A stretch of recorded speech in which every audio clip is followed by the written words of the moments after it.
A'udzubillahi minasyaitonirrajim. Bismillahirrahmanirrahim. Assalamualaikum warahmatullahi wabarakatuh. Jumpa kembali di channel Sampul Hitam yang tentunya akan berbagi cerita. Dan untuk kisah kali ini akan menceritakan sebuah kisah yang berjudul Bau Masakan di Tengah Hutan. Cerita ini ditulis oleh Eka Fitriani. Dan bagi teman-teman yang ingin membacanya secara langsung, teman-teman bisa langsung kunjungi link yang saya sudah siapkan, ada di deskripsi. Dan sebelumnya terima kasih buat Kak Eka Fitriani yang sudah mengizinkan saya menceritakan cerita ini kepada teman-teman. Dan tak usah berlama-lama, langsung saja kita ke ceritanya. Selamat mendengarkan. Aku sangat merindukannya. Namun, alam kita sudah berbeda. Naimah menyapu air mata. Terlihat wajah sedih dari wanita tua itu. Bagaimana cara nenek dan Makwo berkomunikasi selama ini? Dulu dia sering pulang jika ada sanak saudara yang baralek, membawakan bermacam-macam hasil perkebunan. Hingga pada suatu hari, dia berkata jika orang Pandak sudah terlepas dari kurungannya. Semenjak itu pula, dia tidak kembali lagi. Apakah Makwo itu punya keluarga? Lalu bagaimana keluarganya? Apakah ikut juga ke alam bunian? Dia memiliki 2 anak. Yang pertama Datuk Rajo. Lalu yang kedua Fatmah, ibunya Tania. Hah? Jadi Tania itu benar-benar keturunan suku Prugu? Tapi bagaimana mungkin?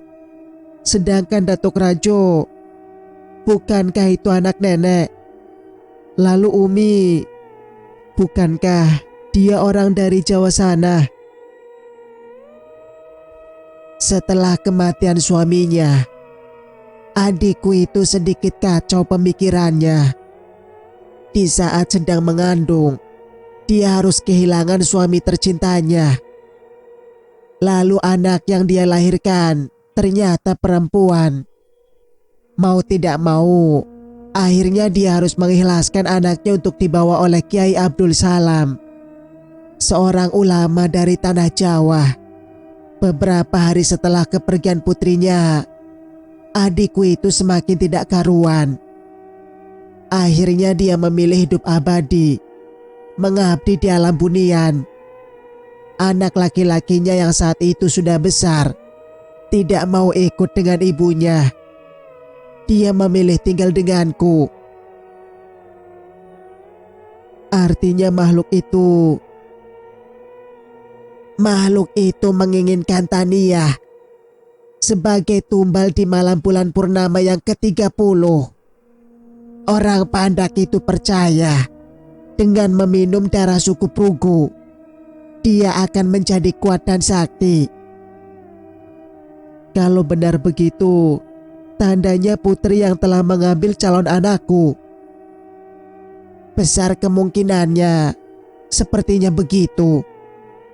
Dia adalah satu-satunya keturunan yang akan melanjutkan jejak bapaknya. Aku masih meragukan jika dia benar-benar baik. Buah jatuh tidak jauh dari pohonnya. Bukankah begitu, Zak? Aku sendiri yang akan membuat perhitungan dengannya. Jika itu benar terjadi, tanganku mengepal. Kalau sampai semua itu benar, aku tidak akan pernah memaafkannya. Walaupun di dalam hatiku masih banyak keraguan. Pergilah ke Bukit Ragusa. Bawalah ini. Kau akan melihat perwujudan wanita siluman itu. Naimah memberikan bungkusan. Apa ini, Nek? Itu madu.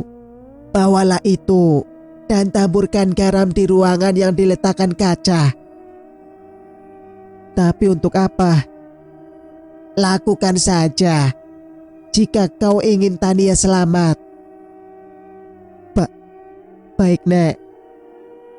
Jangan kau makan makanan apapun yang diberikan oleh siluman itu. Ingat pesanku, Zaki. Mereka itu sangat bodoh jika makan madu.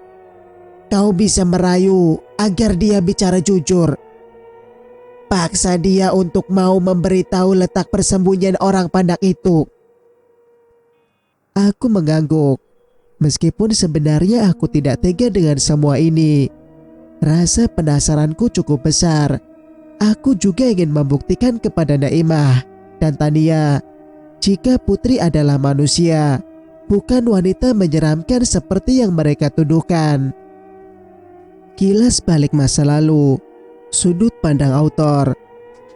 Suatu hari, ketika sang raja hendak pergi berperang, putrinya yang bernama Cati itu menangis. Dia bersedih hati karena akan ditinggal pergi oleh sang ayah. Melihat anak gadisnya bersedih, raja pun urungkan niat untuk berperang. Putri Cati adalah anak dari Raja Selatan, anak satu-satunya, calon penerus kerajaan Prugu. Namun sikapnya sangat manja dan kekanak-kanakan. Sejak kecil Putri tidak bisa jauh-jauh dari sang ayah. Perang pun usai. Ketidakhadiran Raja Selatan membuat pertahanan menjadi lemah, hingga musuh dapat mudah mengalahkan prajurit dari kerajaan Prugu kala itu. Setelah kematian ibunya, sikap Putri Cati semakin hari semakin tidak bisa dinasihati. Raja Selatan yang selalu menaruh iba kepada putrinya membuat lemah dalam dirinya. Hari berganti, bulan berlalu. Raja Selatan mulai dilema, merasa dirinya tidak lagi berguna. Satu persatu prajuritnya mati dalam perang. Ketidakhadirannya ternyata membuat kesalahan yang sangat fatal. Kini kekalahan demi kekalahan didapatnya. Perlahan-lahan wilayah Prugu yang luas sedikit demi sedikit berkurang. Wilayah yang susah payah direbut dari musuh kini jatuh kembali ke tangan musuh-musuhnya. Hal itu membuatnya geram. Raja Selatan mengumpulkan para penasehat dan para datu atau ketua suku. Mereka bermusyawarah. Raja meminta saran dari para tetua jalan keluar dari permasalahan yang sedang dia hadapi. Tuanku Raja Selatan yang bijaksana, bagaimana sebaiknya jika Putri Cati kita nikahkan saja? Muncullah sebuah ide dari salah satu penasehatnya. Menikah. Hamba rasa itu jalan keluar yang terbaik untuk Tuan Raja dan juga Putri Cati. Bagaimana menurut datuk-datuk semua? Kami semua mendukung keputusan Tuan Raja. Baiklah kalau seperti itu. Kita akan menggelar sayembara. Barang siapa yang mampu mencabut pusaka Prugu, aku akan menikahkan Cati, putriku, dengannya. Sebuah sayembara digelar demi untuk mencari calon suami yang mampu mendampingi Putri Cati. Menurut cerita, yang mampu mencabut pusaka Prugu dari tempatnya hanya orang yang berhati bersih, memiliki niat yang tulus, jujur dan amanah. Keesokan paginya, pengumuman disebar ke berbagai wilayah Pulau Sumatera.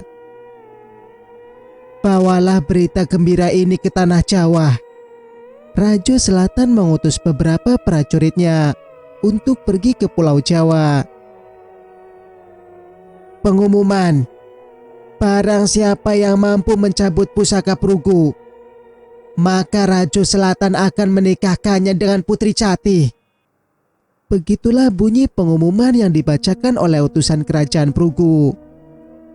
Orang-orang yang mendengar sangatlah antusias. Putri Cati yang terkenal dengan kecantikannya itu membuat angan-angan kosong pada orang yang membayangkannya. Beberapa hari kemudian, ratusan orang sudah menunggu di gerbang istana Prugu.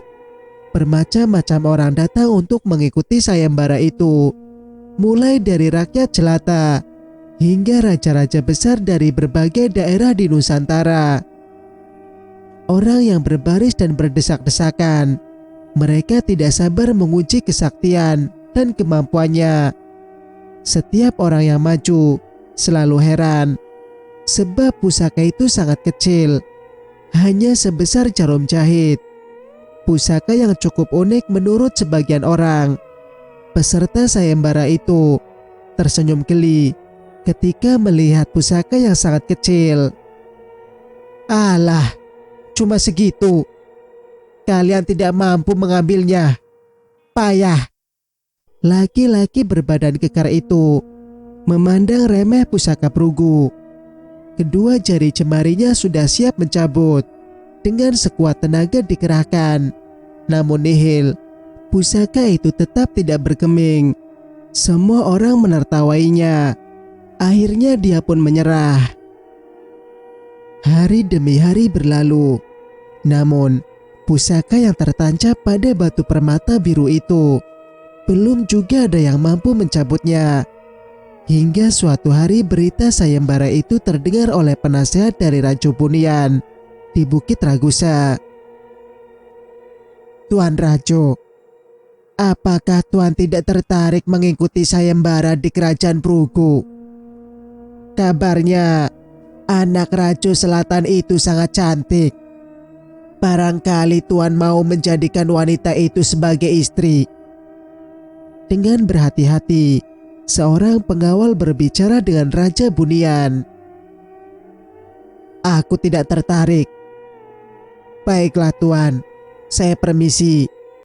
Laki-laki itu berbalik, hendak keluar dari ruangan. Tunggu, apakah dia mampu memberiku keturunan? Apakah Tuan ingin mengujiku dengan pertanyaan itu? Bukankah Tuan tahu hanya Allah yang mengetahui semua itu? Aku semakin tua. Hidupku sudah ribuan tahun. Haruskah kerajaanku runtuh tanpa penerus? Istriku tidak mampu memberiku keturunan. Apakah aku berdosa jika menikah dengan manusia? Katakan wahai penasihatku yang setia. Tuan, aku tidak mampu menjawabnya. Ampuni aku. Apa mereka mau menerimaku? Sedangkan kita hanya lelembut bangsa Bunian. Raja yang gagah perkasa itu hanya tertunduk lesu. Tuanku, anggap saja niat engkau hanya menolong Raja Selatan. Aku tidak mengenalnya. Untuk apa menolong? Anggap saja ini adalah balas budi. Bukankah Kiai Soleh pernah menolong kita, Tuan? Hingga tercipta kedamaian sampai detik ini. Alangkah baiknya jika Tuan membalas kebaikannya dengan menolong Raja Selatan. Menolong. Ku dengar Raja Selatan kepayahan menghadapi Putih Jati yang selalu menangis di saat akan ditinggal perang. Kabarnya kekuasaan dan wilayah kerajaan Prugu semakin hari semakin sedikit. Lalu, apa hubungannya dengan Kiai Soleh? Beliau adalah mertua Raja Selatan, kakek Putih Jati. Dari mana kau tahu? Dari jin yang berada di kerajaan Prugu. Siapkan keperluanku. Besok aku akan berangkat ke istana Prugu. Baik Tuan. Keesokan paginya, Raja Bunian sudah siap dengan berbagai macam bekal yang diletakkan di atas kudanya. Aku akan pergi sendiri. Untuk sementara kepemimpinan aku serahkan kepadamu, wahai penasehat yang setia. Baik Tuan. Raja Bunian naik ke atas punggung kuda. Dia memacu kudanya dengan menarik tali. Ringkikan kuda terdengar pelan Hentakan kaki kuda yang saling bersaut-sautan melaju kencang. Di perjalanan, orang-orang menatapnya heran. "Aduhai wajah tampan lelaki itu!" Terdengar riuh suara di pasar yang dia lewati. Laki-laki berbadan tegak dan tinggi, berdada bidak, dengan otot-otot yang besar. Wajahnya sangat tampan, membuat semua orang terpesona dibuatnya. Entah angin apa yang membuat orang-orang berbondong-bondong mengikutinya. Rajo Bunian terus saja memacu kudanya, berjalan melewati perkampungan menuju istana Prugu. Rajo Selatan yang sedang duduk di singgasananya dikejutkan akan kedatangan orang yang berbondong-bondong menuju istananya. Rajo mengira jika pasukan musuh telah menyerang kerajaannya. Dengan sigap, Rajo Selatan mengarahkan bala tentaranya. Ratusan orang yang terdiri dari pria, wanita, serta anak-anak. Mereka berasal dari berbagai macam suku dan agama. Rajo Selatan tercengang ketika melihat mereka hanya rakyat biasa tanpa senjata. Laki-laki itu turun dari kuda, mengucapkan salam kepada Rajo Selatan. "Wahai anak muda, apa tujuan kedatangan engkau kemari?" Dato, juru bicara istana, bertanya kepada Rajo Bunian. "Saya mendengar di sini ada sayembara yang sedang digelar. Jika Datuk berkenan, saya mohon izin untuk mengikutinya." Laki-laki yang belum diketahui namanya itu meminta izin untuk mengikuti sayembara. "Siapa namamu dan dari mana asalmu, wahai anak muda?" Rajo Selatan bertanya. "Hamba anak suku dalam, anak dari Datuk Paceh." "Sepertinya nama itu tidak asing bagiku. Baiklah, aku mengizinkanmu untuk mengikuti sayembara ini, wahai anak muda."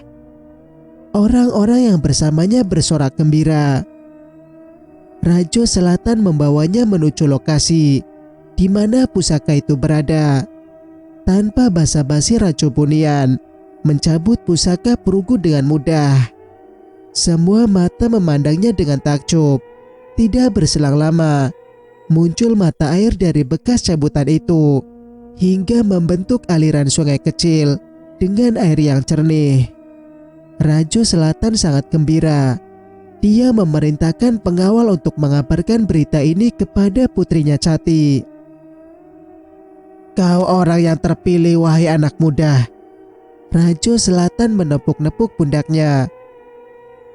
Laki-laki itu tersenyum senang. Setelah itu Rajo Bunian berpamitan untuk pulang. Namun langkahnya dihentikan oleh Rajo Selatan. "Tunggu. Apa kau tidak mau menikah dengan putriku?" "Hamba merasa tidak pantas bersanding dengan putri seorang raja." "Anak muda, sesuai janjiku kala itu, aku akan menikahkanmu dengan putriku Cati. Kau adalah laki-laki yang terpilih." Terlihat wajah Rajo Bunian yang penuh keraguan. "Hamba hanya orang biasa yang berasal dari pedalaman. Apakah nantinya tidak menodai citra Rajo yang agung?" "Anak muda, engkau yang terpilih oleh pusaka Prugu. Pertanda kau bukanlah orang biasa. Tinggallah di sini. Menikahlah dengan Cati putriku." Melihat Rajo Selatan yang terlihat tulus, Rajo Bunian akhirnya luluh. Dia pun menerima lamaran dari Rajo Selatan. Orang-orang yang mengikutinya juga ikut tinggal di kerajaan Prugu. Rajo Selatan mengumumkan kepada rakyatnya kabar gembira. Dia akan menggelar kenduri besar-besaran yang akan berlangsung selama 3 hari 3 malam. Hari pernikahan sudah ditentukan. Segala persiapan sudah dilakukan. Hari bahagia itu telah tiba. Rajo Bunian kini sudah resmi menikah dengan Putih Cati. Semua berbahagia memberikan doa-doa terbaiknya. Nenek mama dari suku Prugu memberikan nama gelar untuk Rajo Bunian. Gelar nama yang disandang kini menjadi Rajo Gadang Alam. Singkat cerita, semenjak kehadiran Rajo Gadang Alam, kerajaan Prugu semakin jaya. Berbagai pertempuran mereka menangkan, hingga pada suatu hari kekacauan muncul di kerajaan Bunian. Rajo Gadang Alam yang lama tak kunjung pulang membuat murka Ratu Sendudak, istri pertama di alamnya. Wanita itu mengamuk, membabi buta. "Cepat kau suruh rajamu pulang!" Dia mengacungkan tombak ke arah prajuritnya. Rajo Gadang Alam berdiri di pintu gerbang kerajaan, melihat rakyatnya mati berkelimpangan. Kekacauan yang dilakukan oleh ratunya itu membuatnya murka. "Hentikan!" Ratu Sendudak melihat pias ke arah Rajo Gadang Alam. Dilepaskannya kepala penasehat setia Rajo. Rajo, tiba-tiba nyali menciut ketika berhadapan dengan Rajo Bunian. "Penasehat, apa kau baik-baik saja?" Rajo menuntun penasehatnya untuk berdiri. "Hamba tidak apa-apa, Tuan." "Pergilah, selamatkan rakyatku. Biar aku yang menghadapi Sendudak." Penasehat itu berjalan keluar dengan tertatih-tatih. "Kau sungguh keterlaluan. Apa maumu, Sendudak?" "Apa mauku? Rajo, aku sudah tahu semuanya. Kau akan menyesal telah mengkhianatiku." "Aku bukan mengkhianatimu. Aku hanya mencari keturunan yang akan meneruskan kerajaan Bunian." "Omong kosong. Aku sudah menunggumu bertahun-tahun lamanya. Kesabaranku ada batasnya." Rajo berjalan melewati ratunya begitu saja. "Rajo, aku mengampunimu kali ini. Pergilah sebelum aku berubah pikiran. Aku tidak akan pernah meninggalkan istana ini." Jika itu pilihanmu, maka kau wajib dihukum." "Kau tidak adil. Kau bersenang-senang dengan wanita dari bangsa manusia, sementara kau biarkan aku terluka." Rajo terdiam, berdiri mematung untuk beberapa saat. "Lebih tidak adil jika aku biarkan kau tetap hidup tenang. Setelah banyaknya korban tidak berdosa berjatuhan, kau sudah kehilangan martabat sebagai seorang ratu. Harusnya kau bisa menahan diri, menunggu sampai aku pulang. Pergi dari sini, dan jangan pernah muncul di hadapanku." "Tidak, aku tidak akan pergi, karena aku sedang mengandung anakmu." Rajo menghentikan langkahnya. Terlihat senyum dari sudut bibir Ratu Sendudak.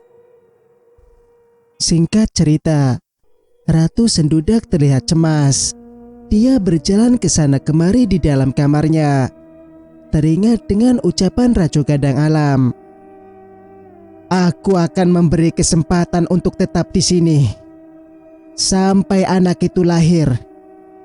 Tapi jika kau berbohong, aku sendiri akan menghukum dirimu tanpa ampun." Bodoh sekali aku ini. Bertindak gegabah. Sungguh ceroboh. Bagaimana jika raja mengetahui yang sebenarnya? Ucap Ratu Sendudak. "Ku dengar orang Pandak itu memiliki kesaktian. Apa sebaiknya aku meminta bantuan kepadanya? Tapi bagaimana jika suamiku tahu pikirannya semakin dilema. Yang dia inginkan saat ini hanya bisa mengandung. Bagaimanapun caranya. Dia teringat dengan Pandak, laki-laki yang dikutuk akibat dari perbuatannya yang tercela. Dulunya dia adalah manusia yang baik, namun karena bisikan setan, dia tega memberi makanan berupa binatang hutan yang haram. Seperti babi, monyet dan anjing liar. Tidak cukup di situ, dia pun hampir mencelakai gurunya yang bernama Kiai Soleh itu. Lama-lama sikapnya semakin menyerupai binatang. Dia memperkosa anak-anak gadis di bawah umur. Bahkan ada yang dibunuhnya. Suatu ketika Kiai Soleh mendapati Pandak sedang menyetubuhi seekor kuda. Pandak yang ketahuan langsung lari tunggang langgang. Keesokan paginya, dia mengalami gatal-gatal di seluruh tubuh. Tampak bulu-bulu yang memanjang dari kulitnya. Bulu itu semakin lebat dan menutupi seluruh permukaan kulit tubuh dan wajahnya. Kakinya terasa nyeri, berubah kecil seperti kaki anjing. Wajahnya yang tampan berubah bentuk seperti seekor kera dan babi. Dadanya yang bidak dengan otot kekarnya semakin hilang, lenyap begitu saja. Tubuh tingginya kini mengecil, tangannya memanjang berubah menyeramkan.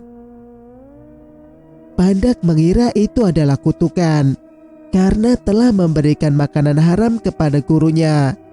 Pandak berlari menyusuri hutan untuk mencari keberadaan gurunya. Dia berharap Kiai Soleh akan memaafkan dirinya. Kiai Soleh yang baru saja selesai menunaikan ibadah sholat terkejut ketika melihat makhluk buruk rupa berdiri di hadapannya. "Siapa kau?"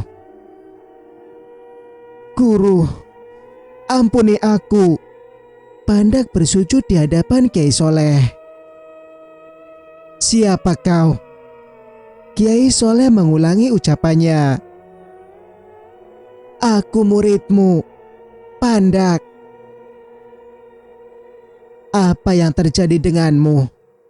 Pandak menceritakan semua perbuatannya kepada Kiai Soleh. Dia meminta maaf atas kesalahannya.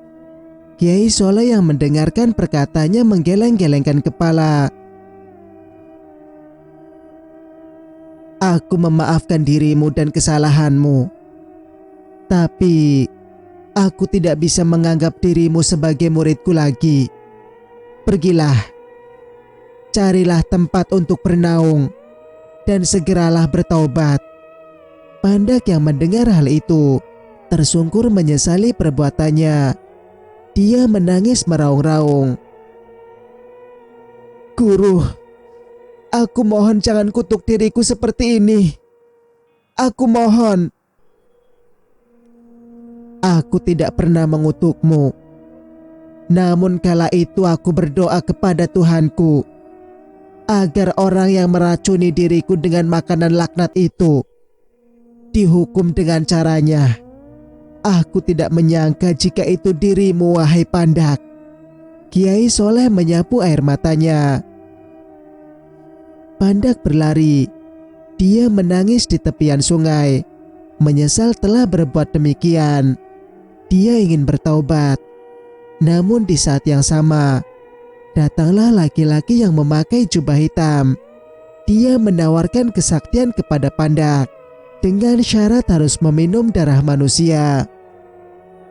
Pandak yang bimbang akhirnya mengikuti hawa nafsunya. Dia berambisi yang dia sangka telah mengutuk dirinya hingga berubah buruk rupa seperti itu. Pandak benar-benar melakukan perintah lelaki berjubah hitam yang ternyata adalah jelmaan iblis. Sungguh ajaib memang. Kini Pandak memiliki ilmu sihir yang manusia biasa tidak memilikinya. Dia dapat terbang dan melompat di ranting yang kering sekalipun. Tubuhnya sangat ringan. Bahkan dia mampu menembus benda padat seperti pohon dan dinding. Kini dengan kekuatannya, dia bisa menyihir orang hingga kehilangan akal. Dia mampu menguasai dan mengendalikan pikiran orang. Bahkan dia mampu merayu wanita-wanita cantik untuk dijadikan tumbalnya tanpa perlawanan. Dan masih banyak lagi yang bisa dia lakukan dengan ilmu sihirnya itu. Kini Pandak sudah berubah menjadi siluman seutuhnya. Dia bukan manusia lagi. Cerita pun bersambung. Jika kalian suka dengan ceritanya, jangan lupa untuk like, komen, dan subscribe channel ini agar bisa mendengarkan cerita-cerita berikutnya. Wassalamualaikum warahmatullahi wabarakatuh.